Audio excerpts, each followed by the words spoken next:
conversion at the flats. And then we have the possibility of the purchase of 180 Strawberry Plains Road by Kale Development. Under new business, we have a new general fund balance policy, just clarifying our existing practice. Under, let's see, we have a budget amendment that's also reflecting some unexpected revenues through grants and some transfers.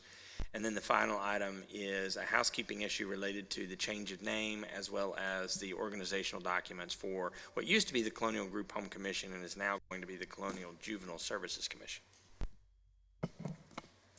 Any questions for the city manager? No. All right, takes us now to public comments, which is an opportunity. If anybody would like to come forward and address city council, please do so. Seeing none, we'll close that portion of the meeting and move on to background presentations. And today we are fortunate to have with us Doug Smith from the Hampton Roads Alliance. Mr. Smith, welcome. Good afternoon. Mayor, Vice Mayor, members of council, it's certainly a pleasure to be with you all. I think I've had a chance to meet most of you over the last several months. My task is to, just what the mayor said, I'm going to give you an update on the Alliance, and obviously we're thrilled that you all are becoming members, and want you to know a little bit about what we're up to, and thrilled also to answer any questions. I've had a chance to be in front of your EDA and in front of the business community a little bit, and but I spent, been in the area a long time, and at one point I was a banker managing a regional for what was First Union in those days, and we had a branch up here on Waller Mill Road, and knew the area pretty well in those days, but it's been a long time. So it's I'm glad my most recent time has been as the Norfolk City manager, and so it's fun to get back up here and sort of learn this market and what you all are doing. So looking forward to getting to know everybody a little better. Y'all know this, but maybe this is better for the audience. The Alliance, which used to be the Hampton Roads Economic Development Alliance, we're now the Hampton Roads Alliance, or oftentimes just the Alliance, is now made up of 14 communities that you all know there. Just in terms of what we do, in terms of the mission and values and the vision, at the end of the day, the mission, and I'm going to talk about this a little bit, the mission is different than it was a few years ago. We were purely an attraction organization, trying to get companies to come in from outside the region. And the reality is most of the growth in our economies comes from our existing businesses. So it's really important, and I'll touch on that. It's really important that we get into that space and help some of those businesses scale up. And so you'll see in that first bucket that it's really about attracting and growing and retaining the companies that are here. An interesting conversation that we'll have this year and continue to have is around talent. And you all know this. If it was location forever, now the mantra is labor, labor, labor, right? We have the people to fill these jobs. And we have a terrific workforce council and folks that do this stuff really, really well. But we think there may be a niche for the Alliance around very specific high wage, high skill roles to try and bring them in, not only find the talent to fill some of these jobs. You all know this, but talk to anybody at any level, and they've got lots of openings. Talk to any of the healthcare providers are having openings in the hundreds. You know, we need IT people, we need accountants, we need HR people, we need a lot of those high skill roles, IT folks, and we'll talk about whether that makes sense for the Alliance to get in that space or not. That one in the vision is the vision in the middle there. We really are a catalytic partner. We don't close deals, right? We try to bring opportunities to your communities and present them to you, work with you to make them happen. But at the end of the day, we're really a catalytic partner, and it's really about empowering folks to do what they're capable of doing, but also we talk a lot about collaboration. It really is working together with the business community, with Yuri and Andrew and Michelle and their team, but doing it in a way that really provides diversity of opportunities. And we also try to do things, obviously, with great integrity. The word that's probably not up there that I think you'll see that's maybe different than it's been in the past is transparency. We really want everybody to know what we're doing and what we're up to. And I'll talk a little bit about communication, because I think communication is critically important. These are the things that have changed in the last really 2 or 3 years, and I'll talk a little bit about why. But it's a very different team. As I said, I was the city manager in Norfolk, and the group came, and I was actually on the board, and asked me to take over the organization, but also brought in some other talented folks, hired some people to take different roles. Offshore wind, I'll talk about in a second, is a real opportunity for this region. So we've got a director of offshore wind at this point in time. So the model changed a little bit, again, going beyond just attraction to also include, and I'll touch on this a little bit, that business scale up, but also really trying to make the organization more relevant within the region and really play a role of bringing folks together to collaborate region-wide. So that's groups like Reinvent Hampton Roads and the Chambers and the Workforce Council and making sure we're all well coordinated. I think the biggest change, though, came, and I would argue that economic development in Hampton Roads has been ceded to the public sector, frankly, for decades. And where you see markets and regions that do this stuff really well, the private sector is very engaged, not only at the table helping, but at the table helping to finance. And so one of the changes, we've gone from a 3/4 public money to really a little bit more private money than public money, and asking those folks to also serve and give us their insights and their networks, frankly. And so if you look at our board now, I mean, our investors, we have 8 investors that give us $100,000 a year, and then probably 62 other investors that give us the balance of almost $2 million of private money. So that's a big change from the past. If you look on your right down here at the bottom of sort of who's on the board, it's there's a rotation among the mayors. The 5 largest cities provide the mayor, and then rotation among the other communities. It happens to be Dick Grice from Isle of Wight right now. But the left side is really, I think, the fascinating one. It is C-suite executives. So you can see Bill Ermatinger, that some of you may know, who was the HR director for Huntington Ingalls, is our chair. Howard Kern, who was the CEO of Centerra, was a past chair. And you can see the other folks that are on there. Diane Leopold is the Chief Operating Officer for Dominion Energy. One of the things we talked a lot about in the last 2 years in particular has just been, candidly, the lack of diversity on the board. And so if you looked, as folks were starting to talk about you're needing more diversity, more inclusive economic growth, and you looked at our board, it was a white male board, right? And so we said, before we can start telling other folks, how they need to carry out their plans, we need to make sure that our board reflects the community better than it does. And so you'll see a much better, not exactly where we need to be, but much better mix of race and gender. And we've tried real hard to make sure that we have a good geographic mix as well. It's harder on the age side, and I'll tell you some things that we've done to try to get some younger folks involved, but the reality is that the folks that are running the large organizations, it takes a while to get there. And so you tend to be toward the back half of your career rather than the front half. That's just a little bit of the reality. We did switch to a 501c3 from a C6 because that provides some benefits to the investors.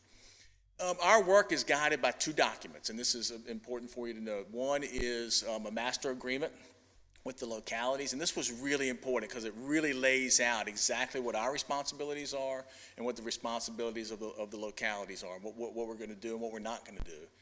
Then my predecessor was a guy named Rick Weddle, and who was very sharp, had been in Phoenix and Orlando and the Triangle, and came in and said, you guys are chasing an old model, and I'm going to bring the IBM site selection folks in here to kind of study the region, study our model, and so we refer to the IBM study. And so if anybody wants to do a deep dive into what we're up to, that document is actually worth perusing because it really starts to lay out what the economic development ecosystem in Hampton Roads should look like, what our role should be, what the locality should be, what others should be doing.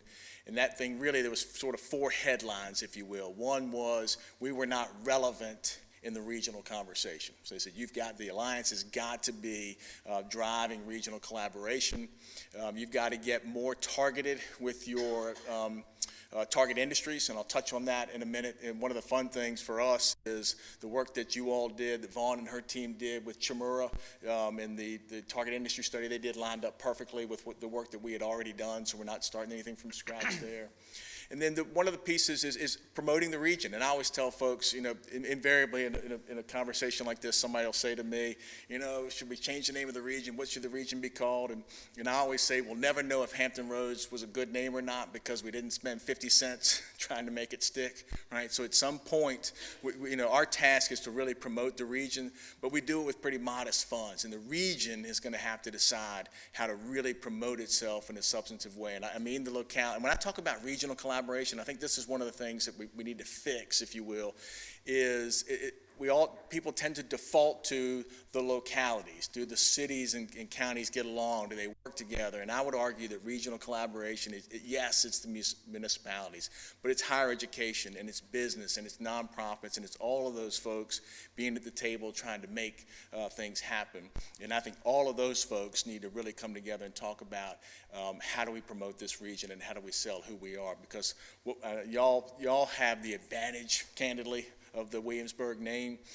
Virginia Beach has a certain advantage of their name, but the region really doesn't, there's not a lot of awareness out there. And so there is there's not a negative perception when you talk to business leaders and site consultants and others. They just don't know us, period.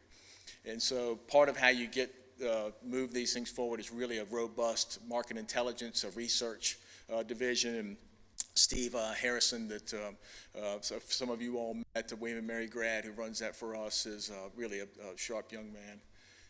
So what do we do? Just what we said. We market the region. We try to explain the business environment that's here and the talent that's here. Again, we play that role of facilitator more than anything else, but trying to help those companies. Again, it's those companies that are poised for growth. We talk about traded sector jobs. It's another, no offense to the lawyers or the accountants, but another law firm, another accounting firm doesn't grow the pie, right? It's somebody that's selling their goods and services outside the region that really grows the pie, and that's who we focus on. And again, trying to make sure that you all, the leaders in the region, understand the trends and things that are happening here. From a business development standpoint, again, I touched on this. Chimera, this lines up really well with the work that Chimera did for you all, but these are the sectors that we are focused on. We're spending a lot of time on offshore wind simply because there's a window of time here where that industry, that $80 billion industry, is going to land off of the East Coast, and we think Hampton Roads has a chance to be the supply chain hub for that industry. And it's not just waterfront sites and waterfront companies. You think of it, really the first announcement of an offshore wind company was in Henrico, the company that sells some sort of ball bearing. And so this is a statewide opportunity. And those other ones really match up pretty well with what you all have been focused on.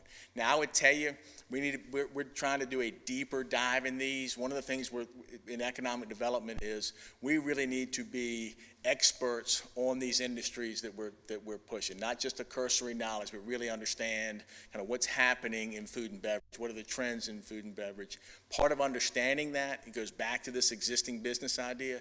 It's calling on the existing businesses that are here and understanding what they need to grow and getting them to help you, frankly, draw in sometimes their competitors.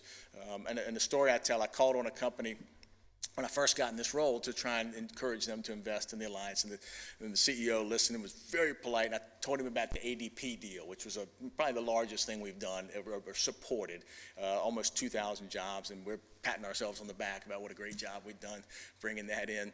And at the end, he said, "You know what happened when y'all brought ADP in?" I said, "No, sir." He said, "They hired all my people." He was mad, right? Because we didn't know, we weren't close enough to the situation to realize that if we brought in this many new roles, that we really didn't have the workforce in place to fill that quickly. So the other thing you'll see us where we get in trouble, if you will, in economic development, and Michelle knows this well, everybody wants credit, right? And nobody wants to give credit. They certainly don't want to give credit to a regional group, right? I don't mean that in a disparaging way, but if we get criticism, wait a minute, you didn't do that project. The reality is we don't do any projects, right? We present the opportunity. And so I think you'll see us really shift the narrative to this lead generation and creating opportunities are really what Michelle and Yuri and her folks need is put people in front of us then we'll close the deal. And so you'll see our we'll do our mid-year report here. You'll get in sort of mid-July. And one of the things it'll talk about are the projects we didn't get, the things that we missed, and why did we not get them. And so, because I think that's where some real education is. But you can see we've got a really robust lead generation effort that's driven by a group out of Frankfurt called PM&P, but you can see a sense of really touching over 30,000 companies. And that's a real light touch in the beginning, but you're trying to build, you're in that, for those of you in the sales world, it's get those meetings and ultimately get those people here for site visits. A couple of things, sort of the couple of takeaways on this slide of what the pipeline looks like or works like. I don't think I have a pointer. We doubled the number of projects, the number of things that we're working on, in large part because of the offshore wind initiative. So if you look, because that's such a new industry and such a new opportunity, we've got 57 really significant conversations going on about opportunities here, which practically doubled our numbers. The other fun piece of that is in the, for you all, sort of the bottom middle, is where did we get our leads from? Historically, we've gotten the large majority of our leads from the Virginia Economic Development Partnership, which is great, and that's what they're there for, and we should. But through using PM&P and through this work on offshore wind, we really flipped that narrative a little bit to where 2/3 of the leads we're generating. We're still getting the same number from VEDP, but we've generated a lot more ourselves. And we kind of have a constant argument with them about what they send us. We're still thought of as, it's fine, but we're still thought of as a port community, warehouse distribution, and we're trying to explain to them that there's a whole lot more here and a whole lot more opportunity for us. These are just some of the announcements that again, that we've supported. The localities close all of these deals. A couple that I think are interesting for you all, Breeze Airways, which is coming in and out of the Norfolk Airport, was one that we treated differently.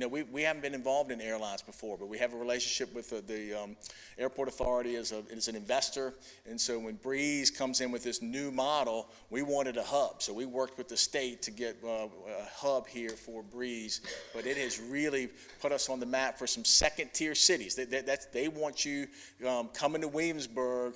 They want you to get you out of their car. They want to make it cheap enough for you to fly into Norfolk as opposed to driving everybody here. And so I think it's a model that'll really change for us. Since this slide, this year, Chesapeake announced Celadon, which is about a $250 million recycling facility, cardboard recycling, an olive oil company in Newport News, and a couple others. So we've had some good activity this year.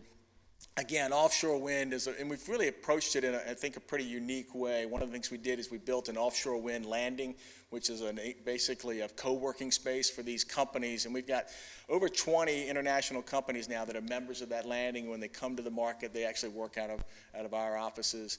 We've hosted the Secretary of the Interior, Deb Haaland, there. We've hosted the Executive Director of the Bureau of Ocean Energy Management, Senators Kane, Warner, others. There's a conversation that happens on offshore wind.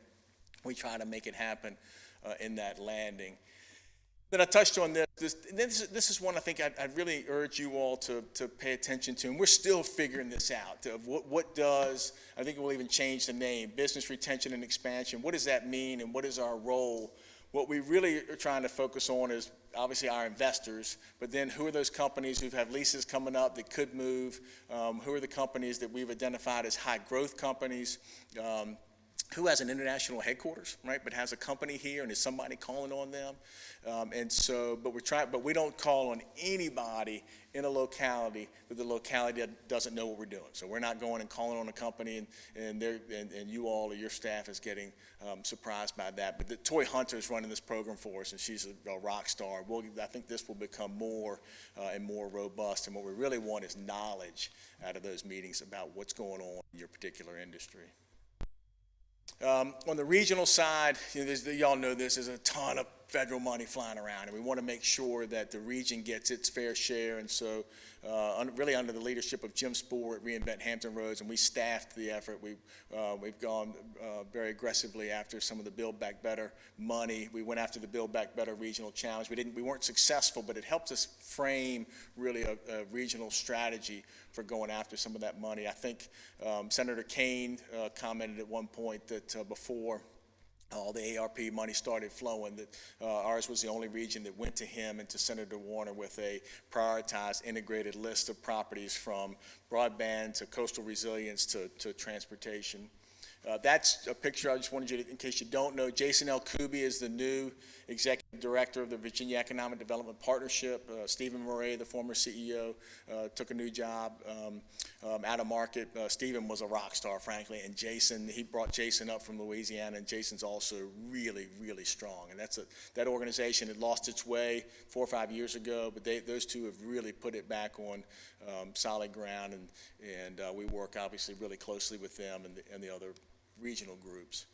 I touched on this, but this is another one that's really, I think, a real advantage for you all is we have license for software programs that really can help us better understand your markets, and frankly, y'all don't have to pay for these things. So one of these licenses can be as much as $50,000. And so in some ways, just access to those programs is enough to pay for your investment in the Alliance, and those are the programs we're talking about.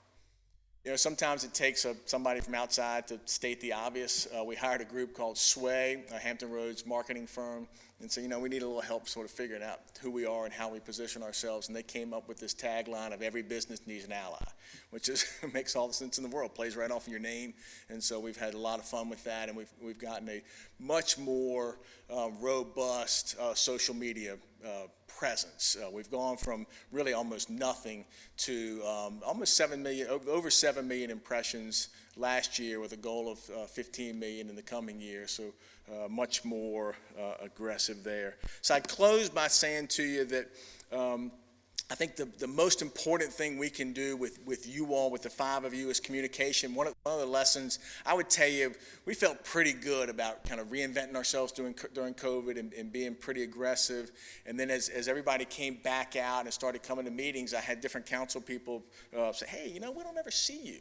I said, I want to say, you know, you haven't had a public meeting in 2 years, but the point was we weren't touching them during COVID. And so I hope each of you got a letter, an email from me about 6 weeks ago, basically saying, hey, you know what, we've got to do a better job communicating directly to elected officials. So you weren't, but you all individually now get our newsletters, you get invitations, you got an invitation to that Jason L. Kuby event. Our next one is in July, I think July 27th. I could have the wrong date, but we're getting a behind-the-scenes tour of the new mental health facility that Children's Hospital of the King's Daughters is developing. And because there's no patients, you know, we get a look that we couldn't get once patients are going in. And so 4 psychiatrists are literally going to take groups around and show them this facility. And you wish this wasn't the case, but the reality is they can handle twice the patients they're built for the day they open up. And this is a really tragic but great need for our market, and we think it's important for folks to understand what that asset is. So we'll have that event. Would love for you to come for sort of a behind-the-scenes tour there. I think the next one we'll do will be on affordable housing. We're talking to the breeding companies that really stress that piece, and we're not addressing or discussing that as a region. And you say, well, what does it have to do with economic development? I think it has everything to do with economic development in terms of finding housing. And y'all probably face it more than some of the other communities, but would welcome. I think what that gives you is an opportunity to not only hear an interesting topic, but also network and meet some of the business leaders and community leaders from around the region. So, Mayor, with that, I'll stop and thrilled to answer any questions. Well, Mr. Smith, I certainly do appreciate you coming in today. And as you were speaking, I was reminding myself of how Williamsburg and James City County, York County actually moved away from the Alliance, and that goes back to, you know, who gets the credit, who's doing what for who, and where did we fall into this larger region. But I think through your work and the work of the board and reorganizing reestablishing your mission really demonstrates a good reason for us to be a part of a greater, organization that represents the region. And I think, if Newport News gets something out of all of this, Williamsburg benefits. And I think that's, you name the locality. I think, if we all work together and try to, drive business to the region, it benefits us all. And so I want to just applaud you for that. You talk about a little bit about the branding of who we are, and what do you see as some of the challenges in terms of perception of, when you're trying to attract? What are the top two that you deal with every day in conversation?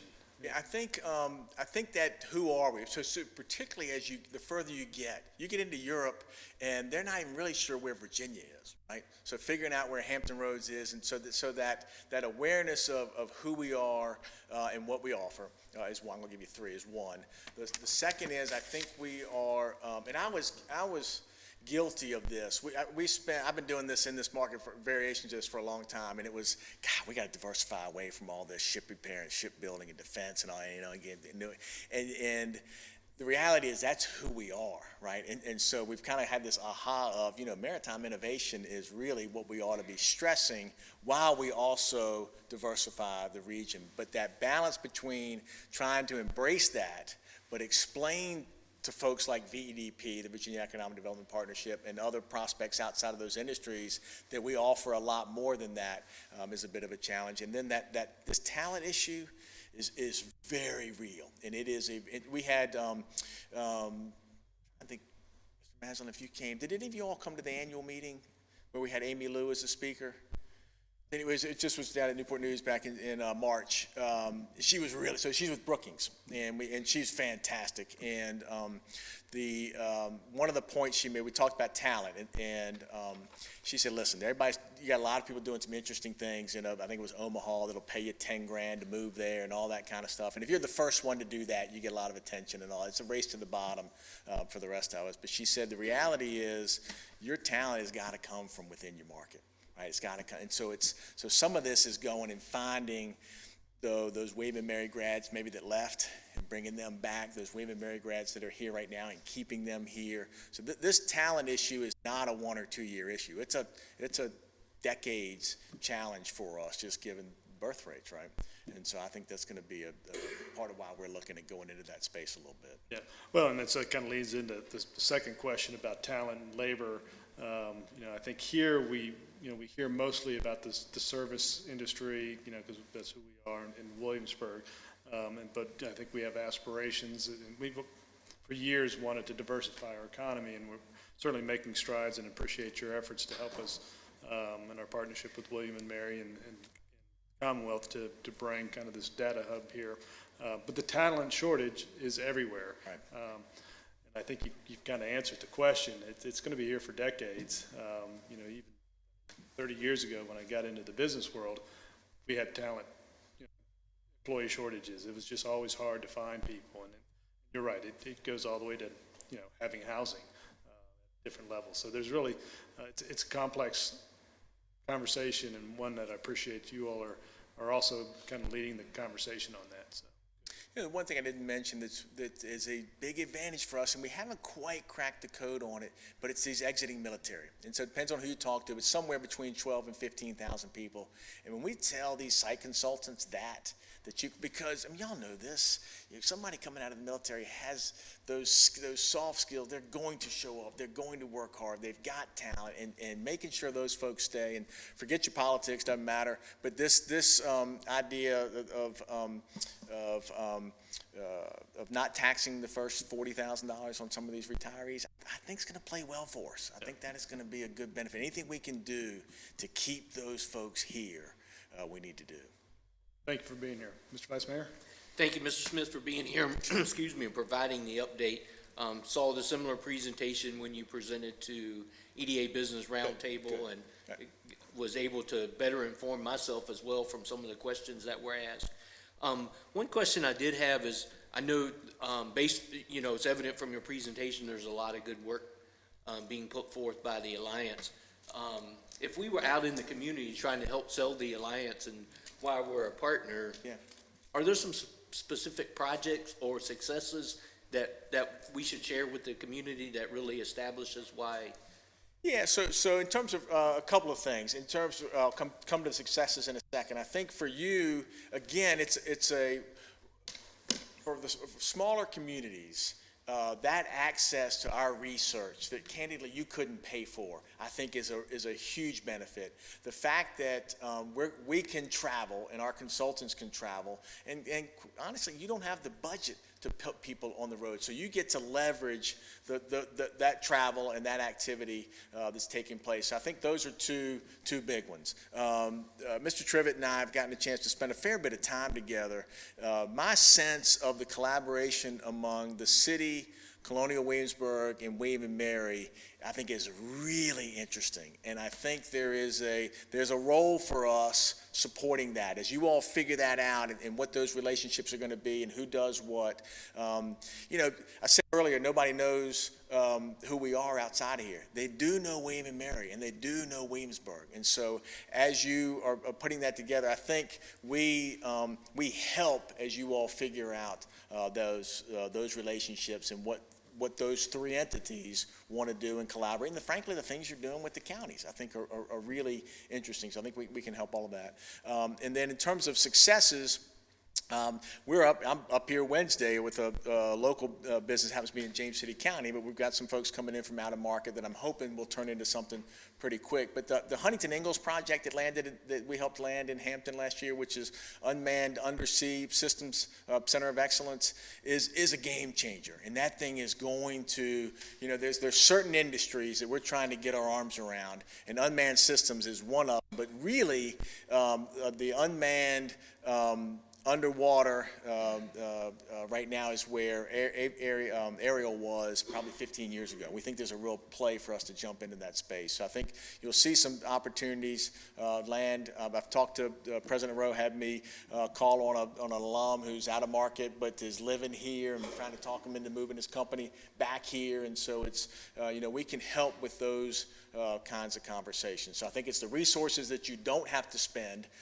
because you're leveraging what the region spends, the advantage that we all get from growing a business in any of these markets, because they're going to live and shop and do things all over the different localities, and then helping you to leverage those relationships among the university and Colonial Williamsburg and the city, I think would be the three that come top of mind. Thank you. Aslan? Hey, thanks, Doug. So we've seen some success, a lot of success in Northern Virginia in terms of attracting major companies, so Amazon co-headquarters and then Boeing now. Yeah. I remember when Boeing was doing their site search out of Seattle, and they were looking at both Chicago and Dallas because that's where their major customers were. Right. And it seemed like Chicago was chosen because of affinity with the executive team. So that, working with President Rowe, that sounds great in terms of, people that know Williamsburg and want to locate here. And looking at, especially after COVID, how we work, and some of the corporations not going back to a large corporate headquarters, is there an opportunity for us to develop our area as, work hubs where we can, especially with the life-work balance, coming in for conferences, exhibitions, things like that, and something for the family to do? I think it's obviously the quick answer is yes. The longer answer is I don't think we know how all this stuff's going to shake out. So I mentioned wanting to do a deeper dive in these industry sectors. We hired a group, the Wadley Donovan group, to come in and help us do a deeper dive on the office sector. More than just say, hey, we want office users, specifically who would be attracted to Hampton Roads. And frankly, they identified the Northeast as an attractive market for us, but then back room, back office, healthcare, fintech, a few other things that they said were our sweet spot. Well, then COVID hit about a minute later, right? And the whole world got turned upside down. So we brought a dozen office brokers in about a month ago and went back over that study and said, is this thing even relevant today? And the short answer was, we don't think so. But we don't know what to tell you is relevant. And I think if we come back here in 90 days, they said, I think the story will be different still. And so this stuff is really evolving. If you remember, it felt like everybody was going to work from home, right, forever and ever. And then all of a sudden there were a lot of cracks in that after 3 or 4 months. And so I don't know that we've quite figured out where the pendulum is going to land. An interesting conversation that we've had with the state is, let's say we do become that attractive place for you to do remote work. The state benefits from that, right? The state gets the payroll tax, but what does the locality get? Right? The locality gets to educate their kids and pay for their services, but obviously you're getting the revenues when they're out shopping and doing all that sort of stuff. So I think there's have to be some conversations about how do revenues get shared in this new world. So I'd love to tell you we've looked in the crystal ball and figured out what office use is going to look like and what our play is. We're struggling with that a little bit right now, and I think it just hadn't shaken out yet. So this weekend we had a panel discussion at William Mary Mason School of Business. We had 3 corporate executives there, and one of the things that they've been talking about is, environmental sustainability and governance as being real keys, and especially how it relates to not just shareholders but stakeholder capital. So everything, the employees, the shareholders for the corporation, and the community, as well as the customers. Are you seeing us able to leverage, our area in that regard when you talk to the C-suite? So one of the things related that I think is really a challenge for us is energy, right? And so I'm going to kind of come back to green energy and renewable energy because I think that's what some of these folks are going to demand. You and I were talking about the EV charging even. Again, forget your politics. When we lost the Atlantic Coast Pipeline, which was going to bring natural gas in here, it was a real blow to the region. We've identified 50 sites in the region that are dependent. We're dependent upon that pipeline coming in to have adequate supply of natural gas. And yet, I was going to all the public meetings, standing up, advocating for it. The opposition would stand up and say, we don't need this. It's going to be sold overseas. It's going to be exported. We didn't have data, right? I was kind of listening to Virginia Natural Gas and listening to Dominion Energy, and they were telling us the story. But when that finished, we did a couple of things. When that went away, we brought the then Secretary of Commerce, the Director of Energy, very senior guy from Dominion Energy, the CEO of Virginia Natural Gas, a couple other folks, and got in a room and said, all right, now what? And one of the things we agreed to do was to do a regional energy assessment. And so we hired a group out of Denver called PA Consulting that's doing just that, because we need our own facts about what's coming, what is the capacity of what's coming in here to provide energy, what's the demand going to be, and then what are the alternatives, what are the solutions. And I think if we can position this as a renewable energy hub, that becomes attractive. But interesting things are happening. I don't think y'all are seeing this as much as some of the folks on the sort of west side, if you will. A lot of solar farms coming in, which I don't know if it's good or bad, right? I would argue we're taking a lot of potentially industrial property off. But the even worse part is those credits, and I don't really understand how it works, but that electricity was being claimed. We've got a solar farm that was developed down here that Amazon, out of market, is taking the green energy piece. Well, so we're providing the solar farm, but not even really getting credit for it in a region. So I believe we need a regional energy strategy, right? Well, the first thing you got to do is do a regional energy assessment. So later this month, we'll have the results of that study, and I think that's going to allow us to start to say to these companies that want that green energy, here's how we can provide that. So we've got our Chamber of Commerce represented here. Can you talk about how you partner with the Chamber of Commerce, both locally and regionally? Yeah. So it is, and Terry and I fortunately had a lot of opportunity in the last 90 days to have lunch and spend some time together. I go back to that communication idea, and this is what's going to be sort of my closing comment. We'll be up here as much as you'll have us, right? And so Steve Harrison is coming to all of your EDA meetings. So one of the things, back to that communication idea, and I'm going to come to the chamber, we've got a vice president that shows up at all 14 EDA meetings every month. So we just know we're present and we know what's happening. So part of it is being present and being aware. What we haven't done that I think is fertile ground for us is to really spend time on that existing business idea. Because I think the chambers have a much better awareness of and relationship with the business community than we do. We've got a good relationship with about 75 companies, but I think they know who's out there and who's doing things, and so I think working with them is really important for us. Thank you. Thank you, Doug. Again, like Vice Mayor Dent, I've seen you a couple times, so I appreciate I'm going to have to get a new presentation for you. Yeah. So, every time learn a little bit more. And just a couple questions to follow up on Mr. Maslin. So we were talking about talent, and you mentioned location and labor. And from what I've read, a lot of the current employees are looking for amenities more so than when I was in the job market. Then it was all about, you went where the job was, you didn't expect the job to come where you are. So what are some of the key amenities that employees are looking for, particularly younger employees? So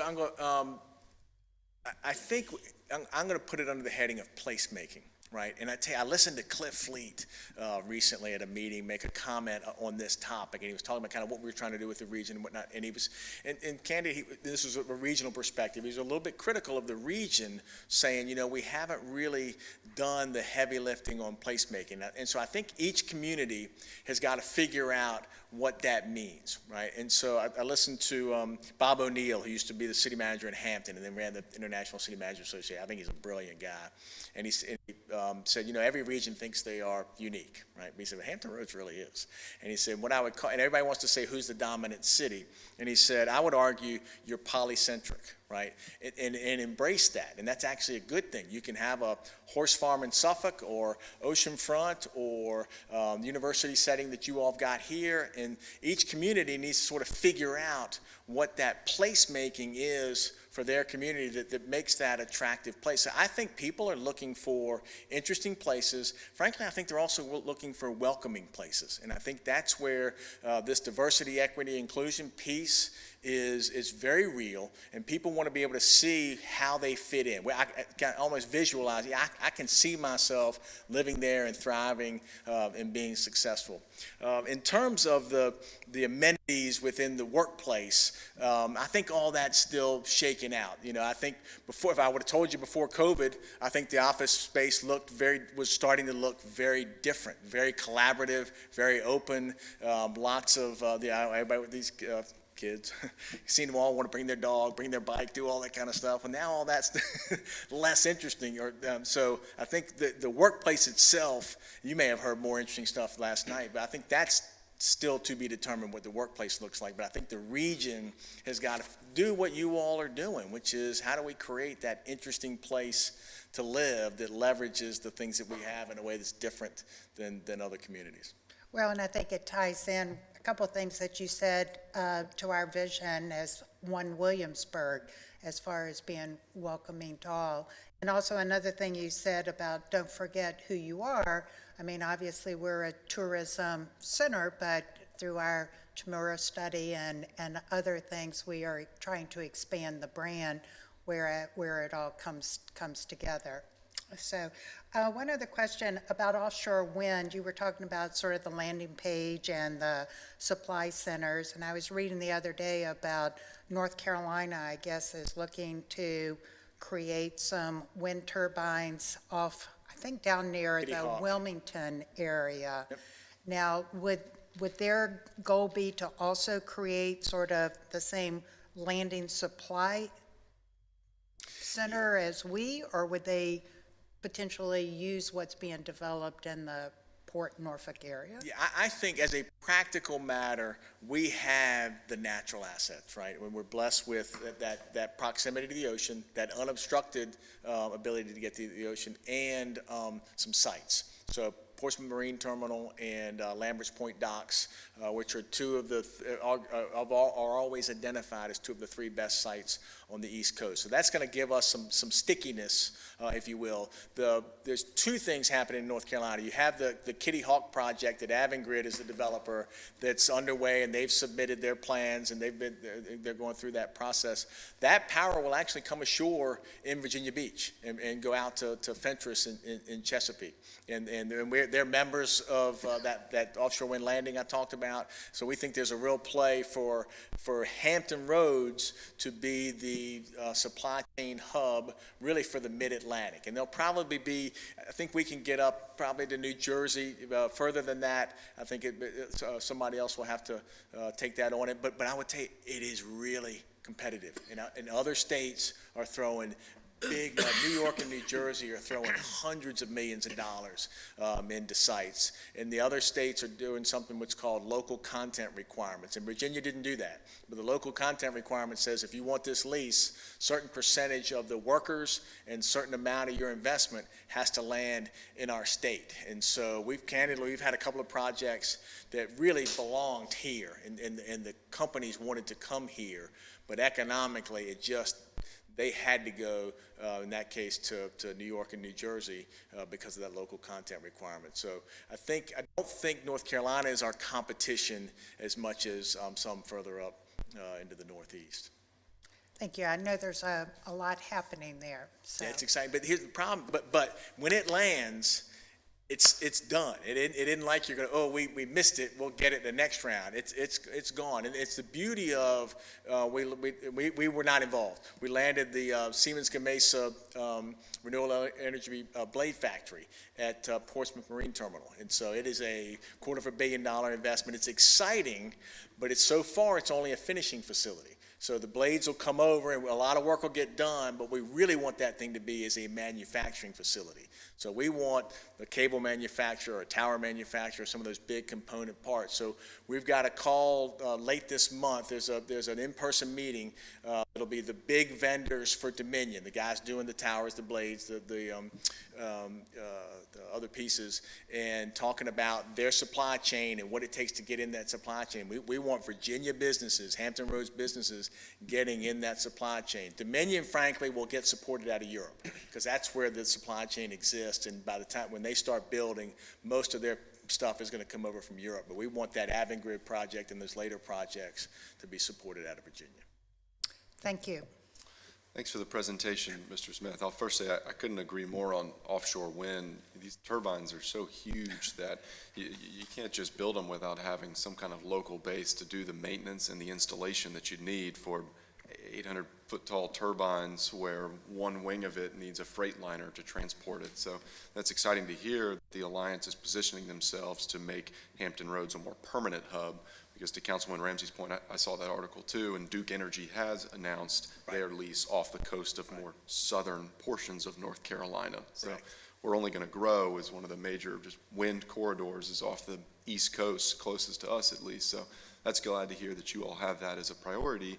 One of the ones I wanted to ask about that it might have been under the shared services category of yours, but what that could really impact and help Williamsburg is our idea to launch a Williamsburg research village, which was talked about a little bit this beginning of this year, and we've coordinated some with the General Assembly to start socializing the idea around, and we have Colonial Williamsburg's backing to potentially give some of their land to a tech hub in the city.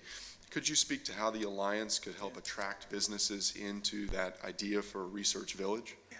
So two things, and Mr. Tribbett and I spent a lot of time talking about this. And the mayor, we had some conversation with. That goes back a little bit to this placemaking idea. You're not dropping an office building somewhere and saying, please come here. You're dropping a research village with context, with entertainment and recreation and housing, and I think it's brilliant. And then working with, obviously, William and Mary is the big anchor, if you will. I think we bring a couple of things to that conversation. One is that sort of lead generation piece. So as that starts to come out and you start to articulate what it is you want in there, then we will go help you find some of the folks that can be the ones officing there. The other thing I think we've all got to just recognize is there's a lot of people, a lot of universities, a lot of players trying to get into similar space. And I think one of the places we can be helpful of is helping everybody sort of figure out what our place is versus this community or this space, so that when I was years ago, I worked in Portsmouth, and we always said we wanted to bring something unique to the region, something that somebody else didn't already have. And I think sometimes the problem is we tend to, I build a convention center, so you build a convention center. I do this, and so I think the trick that you all have to figure out is what's going to make that place unique. And I think we can help you there as well. That's exciting. I'll look forward to seeing that project come to fruition. I think One it's of the ways, fantastic. well, one of the ways we're trying to add in something that's unique to our, not only Williamsburg package of amenities, but also area, is around sports tourism that you've probably had conversations with. So similarly veined idea there is ways the Alliance could help is in doing some of that marketing for the larger tournaments on the East Coast that come to the idea for a sports complex. My second question of the two was, and you touched on it a little bit before, around the idea of a brain drain. I think this is probably talked about in every single university town in the country, because just naturally people are going to go to where they go to school and then probably go somewhere else if they spend a couple years there. But a few people maybe could stay, a few could be recruited back to the region. I've had some conversations recently with William & Mary's Cohen Career Center around ways that you could talk about jobs to students that are local.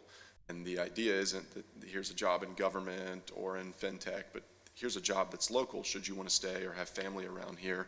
So how could the Alliance help with either recruiting young people into the area through that placemaking, or just trying to get our already local assets at CNU and ODU and William & Mary to stay around Hampton Roads?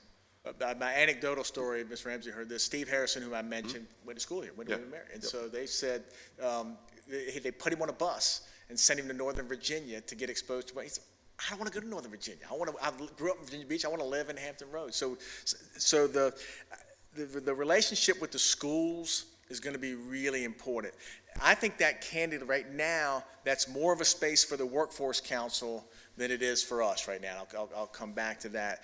But where it's, I think, important for us is these colleges, and I'm not singling anybody out, for all good reason, are really protective of those alumni lists, right? Those donor lists. And so to the extent that we can figure out how to peel that back a little bit and get access to some of these successful alum and folks that we could attract back here, I think that's an interesting trick for us. So what the Workforce Council is doing is has set up have you heard them talk about Campus 757?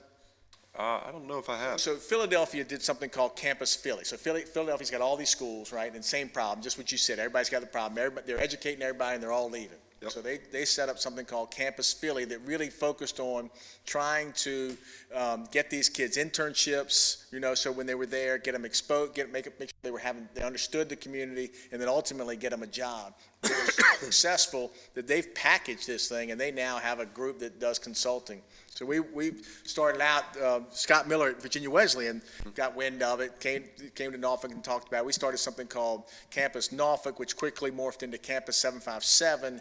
And so it went from Norfolk running it to now Sean Avery and his folks are driving. But it is really geared toward making sure that the different business organizations, internships programs are aligned. Things like making sure there's social events where the different companies are sending people. So not only are you meeting the kids that you're interning with at a particular company, but you're meeting the folks that are here in the region for that summer. I think we've got to really get that thing to be more robust. I mean, I think the number is something like 100,000 kids are in school here on a given day, but 70% of them leave. Right, and so how do you track? So I don't think that's our space, because it's so big. And I think that Sean, and one of the things we've tried, you asked that question about the chamber. One of the things we've tried really hard to do is make sure we don't get in the chamber space, we don't get in Sean's space, we don't get in reInvent space, but we're all talking so we know what each other's doing. But I'd encourage you to get Sean to come up here and give you a presentation on Campus 757. Yeah, that's really interesting. I'm on the website now and wasn't aware of the resource, but I can see it being one that breaks down the barrier of what is life like in 757 if you're going with a job. Right. Thank you. Those And are I my listened to questions. Catherine Rowe on a chamber event. I listened to her on the radio driving up here, and what I understand of what they're going to try to do in terms of really engaging with the business community and getting these kids internships while they're in school, I think is a key to all of this stuff. We convened a meeting. President Hemphill hosted it, but we put literally it was a V-shaped table, and we had the business community on this side, and most of the university, either presidents or vice presidents, on this side. And that side of the table was telling them, this is what we need. Right now, we're not getting work-ready kids. This is what we're looking for. So some of this stuff is starting to help the universities really prepare these kids to come in and be effective. And part of the way you do that is you get some exposure through an internship while they're in school. Yep. And I also think one thing you said about being welcoming for students who might go away and come back, like Steve. Right, I mean, right. same for me and a number of people, Right. because this area doesn't offer some of the consulting jobs that a lot of the kids go to, grad schools, med schools, things like that. And so if we can have that place where they want to come back to, that's really good too. And I think Sean Avery is coming up for something soon. I think it might be an EDA roundtable. Good. Yuri's nodding her head, so I think that'll be in July, maybe. Yeah. Well, Mr. Smith, I think just my own observation from the interaction with the council and you, I think we're all glad to have you as an ally. Good, good. Appreciate that. Good. Thank you for being here today. Thank you all. Appreciate it very your time. Okay, so that takes us now to schedule of meetings. You see on the agenda, and it's posted on the website, all the meetings, and just also a reminder that the Juneteenth observance will be June 20th, and the city offices will be closed. Takes us now to, did I miss something? The City Council communications. Are there any? Mr. Maslin? So just a segue from Doug's comments about workforce development. So Terry, Wendy, and I are all on the Workforce Development Board, and we've talked about, and to Barb's point, about the boomerangs, how, Barb and I have sort of, after William and Mary, we left and got corporate experience elsewhere, and then came back. So seeing what's now happening with athletics, one of the things we're talking about with Sean is to have a transfer portal to bring back talent, or our local C-suites can say, hey, these are the types of positions we have open, and somehow communicate that to our alumni who are out there, in other parts of the country, and see how successful we can be on that. Thank you. So, and I'll just, on May 23rd, I was elected to the Go Virginia Region 5 board, so I just want to let everybody know that. Looking forward to participating there. All right, so scheduled meetings, like I said, they're on the website for anybody who wants to see that, and it takes us now to open forum. Again, if anybody would like to come forward. Seeing no one come forward, we'll close the open forum, and I believe we have an item for closed session. I move to go into closed session pursuant to section 2.2-3711 of the Code of Virginia for the purpose of discussing one personnel matter per subparagraph 1 concerning appointments to boards and commissions, and one property matter per subparagraph 3 regarding disposition of vacant real property of which discussion in an open meeting would adversely affect bargaining position or negotiating strategy of a public body. Second. Mr. Rogers? Aye. Ms. Ramsey? Aye. Mayor Pons? Aye. Vice Mayor Dent? Aye. Mr. Maslin? Aye. Okay, so we'll go into closed session, and we'll return and conclude the meeting after that.